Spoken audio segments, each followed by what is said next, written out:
જેવી આપત્તિ સામે સજ્જતા ચકાસવા વડગામના મુક્તેશ્વર ડેમ ખાતે એસડીઆરએફ અને એનડીઆરએફની સંયુક્ત મોક ડ્રીલ યોજવામાં આવી। બનાસકાંઠા જિલ્લાના વડગામ તાલુકામાં આવેલ મુક્તેશ્વર ડેમ ખાતે પૂર જેવી આપત્તિજનક પરિસ્થિતિમાં તંત્રની તૈયારીઓ અને પ્રતિસાદ ક્ષમતાની ચકાસણી માટે એસડીઆરએફ અને એનડીઆરએફ દ્વારા સંયુક્ત રીતે રાષ્ટ્રીય કક્ષાની મોક ડ્રીલનું આયોજન કરવામાં આવ્યું હતું। મુક્તેશ્વર ડેમ ખાતે એનડીઆરએફ અને એસડીઆરએફ તથા મડાણાગઢ ખાતેથી બટાલિયન દ્વારા જિલ્લા વહીવટીતંત્ર બનાસકાંઠાની સહાયથી એક મહત્વપૂર્ણ મોક ડ્રીલનું આયોજન કરવામાં આવ્યું હતું। આ મોક ડ્રીલ દરમિયાન ડેમમાંથી 50,000 ક્યુસેક પાણી છોડવામાં આવ્યું હોય તેવી પરિસ્થિતિનું નિર્માણ કરવામાં આવ્યું હતું, જેમાં પાણીના તેજ પ્રવાહને કારણે એક બોટમાં સવાર 4 વ્યક્તિઓ બોટ ઊંધી પડતા ફસાયા હોવાની સ્થિતિ દર્શાવવામાં આવી હતી। આ પરિસ્થિતિમાં એનડીઆરએફ અને એસડીઆરએફની ટીમોએ ઝડપી અને સુસંગઠિત બચાવ કામગીરી હાથ ધરી તમામ ફસાયેલા વ્યક્તિઓને સફળતાપૂર્વક રેસ્ક્યુ કર્યા હતા।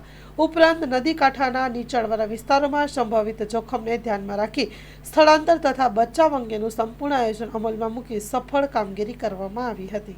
આજરોજ મુક્તેશ્વર ડેમ ખાતે એનડીઆરએફ, એસડીઆરએફ, મડાણાગઢ ખાતેની બટાલિયન દ્વારા જિલ્લા વહીવટીતંત્ર બનાસકાંઠાની મદદથી મુક્તેશ્વર ડેમ ખાતે એક મોક ડ્રીલનું આયોજન કરવામાં આવેલું, જેમાં 50,000 ક્યુસેક પાણીના છોડવાથી અને એક બોટમાં રહેલા 4 વ્યક્તિઓ બોટ ઊંધી પડી જવાથી તેમને સફળતાપૂર્વક રેસ્ક્યુ કરવામાં આવેલા, તેમજ નદી કાંઠાના નીચાણવાળા વિસ્તારોમાં પણ તે બાબતનું મોક ડ્રીલનું સંપૂર્ણપણે આયોજન કરી અને સફળતાપૂર્વક તેમનું રેસ્ક્યુ પણ કરવામાં આવેલું અને ઇવેક્યુએશન પણ કરવામાં આવેલું।